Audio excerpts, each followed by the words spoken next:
ഇറാനിൽ തുടർച്ചയായ 8-ാം ദിവസവും അതിശക്തമായ ആക്രമണം തുടർന്ന് അമേരിക്ക. ഇന്ത്യൻ സമയം പുലർച്ചെ 4:30ഓടെയാണ് സൈനിക നടപടി ഉണ്ടായത്.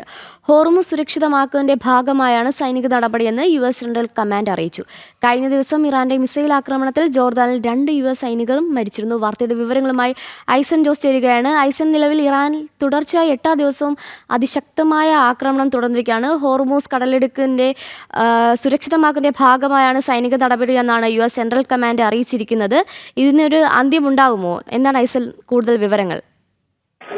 അമൃത, ഏറ്റവും പുതിയ വിവരങ്ങൾ അനുസരിച്ച് അതിശക്തമായ ആക്രമണം തന്നെയാണ് നടന്നിരിക്കുന്നത് എന്നാണ് മനസ്സിലാക്കാൻ സാധിക്കുന്നത്. നേരത്തെ അമൃത സൂചിപ്പിച്ചതുപോലെ ഹോർമൂസിലെ ഈ ഗതാഗതത്തെ പ്രതികൂലമായി ബാധിക്കുന്ന ഇറാന്റെ ഇടപെടലുകളെ കൃത്യമായി തടയുക എന്ന നിലപാട് തന്നെയാണ് ഇപ്പോൾ അമേരിക്കൻ US സെൻട്രൽ കമാൻഡ് സ്വീകരിച്ചിരിക്കുന്നത്. ഇതിന്റെ ഭാഗമായാണ് 8-ാം ദിവസവും അതിശക്തമായ ആക്രമണം നടത്തിയത്. ഓരോ ദിവസവും അതിശക്തമായ ആക്രമണം തന്നെയാണ് ഈ മേഖലകളിലെല്ലാം തന്നെ. ഹോർമൂസുമായി ബന്ധപ്പെട്ട് സൈനിക നടപടികൾ സ്വീകരിക്കാനും മിസൈലുകളാൽ കൊണ്ട് ആക്രമണം നടത്താനുമൊക്കെ ഒരുങ്ങുന്ന പ്രദേശങ്ങളാണ് കൃത്യമായും നോട്ടം വെക്കുന്നത് എന്നാണ് മനസ്സിലാക്കാൻ സാധിക്കുന്നത്. അതുപോലെ തന്നെ ഇറാനിലെ പോർട്ടുകളിലേക്കുള്ള ഉപരോധവും ശക്തമായി തുടരുകയാണ് അമേരിക്ക. മറ്റൊരു നിർണായക വിഷയം എടുത്തു പറയേണ്ടത് ഇന്നലെ രാത്രി തന്നെ പുറത്തു വന്ന വാർത്തകളിലൊന്നാണ്. ജോർദാനിലേക്ക് അതിശക്തമായ ഒരു ആക്രമണം ഇറാന്റെ ഭാഗത്തു നിന്നുണ്ടാവുകയും ജോർദാനിൽ 2 സൈനികർ US സൈനിക കേന്ദ്രത്തിന് നേരെയാണ് ജോർദാനിലേക്ക് ആക്രമണം നടന്നത്. US-ലുണ്ടായിരുന്ന 2 സൈനികർ കൊല്ലപ്പെടുന്ന ഒരു സാഹചര്യം ഉണ്ടായിരുന്നു. 4 പേർക്ക് ഗുരുതരമായി പരിക്കേറ്റിട്ടുണ്ട്.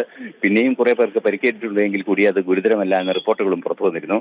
ഇതിന് പിന്നാലെയാണ് വീണ്ടും ശക്തമായ നടപടികളിൽ വിട്ടുവീഴ്ചയില്ലാത്ത നീക്കങ്ങൾ അനിവാര്യമെന്ന നിലപാടിലേക്ക് ഇപ്പോൾ അമേരിക്ക എത്തിയിരിക്കുന്നതെന്നാണ് മനസ്സിലാക്കാൻ സാധിക്കുന്നത്. ശക്തമായ ആക്രമണം ഇനിയും തുടരുമെന്ന് തന്നെയാണ് മനസ്സിലാക്കാനും സാധിക്കുന്നത്. കപ്പലുകൾ തടയുന്നത് ഉൾപ്പെടെയുള്ള നീക്കങ്ങളിൽ നിന്നും ഇറാനെ പിന്തിരിപ്പിക്കുക എന്ന കർശനമായ നിലപാട് തന്നെയാണ് മുന്നോട്ട് വയ്ക്കുന്നത്. അതേസമയം ഇന്നലെ ഇറാൻ US സമാധാന ധാരണയിൽ ഇറാന്റെ ഭാഗത്തു നിന്ന് നടപ്പാക്കേണ്ട പ്രവർത്തനങ്ങളുടെ ഭാഗമായുള്ള നീക്കങ്ങളെ എല്ലാം തന്നെ സസ്പെൻഡ് ചെയ്തുകൊണ്ടുള്ള ഒരു നീക്കവും ഇറാൻ നടത്തിയിരുന്നു.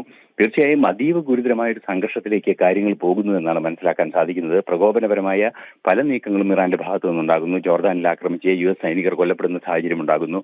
അതുപോലെ തന്നെ മറ്റു സമാധാന ധാരണകൾക്ക് തയ്യാറല്ല. അതായത് നേരത്തെ തന്നെ അമേരിക്കൻ പ്രസിഡന്റ് സമാധാന ധാരണ നിലവിലില്ല എന്ന് അറിയിക്കുകയും ചെയ്തിരുന്നുവെങ്കിൽ കൂടി തങ്ങളുടെ ഭാഗത്തു നിന്നുണ്ടാകേണ്ട നീക്കങ്ങൾ സസ്പെൻഡ് ചെയ്തുകൊണ്ടൊരു നീക്കം ഇന്നലെ ഉണ്ടാവുകയും ചെയ്തിരുന്നു. അത്തരത്തിൽ തുടർച്ചയായ പ്രകോപനം ഇറാന്റെ ഭാഗത്തു നിന്നുണ്ടാകുമ്പോൾ വലിയ രീതിയിലുള്ള പ്രത്യാക്രമണം ഇനിയും തുടരുമെന്ന് തന്നെയാണ് മനസ്സിലാക്കാൻ സാധിക്കുന്നത്. അമൃത. ശരി ഐസൻ പറഞ്ഞതുപോലെ ഇറാനിൽ തുടർച്ചയായ 8-ാം ദിവസവുമാണ് അമേരിക്കയുടെ ആക്രമണം ഉണ്ടായിരിക്കുന്നത്.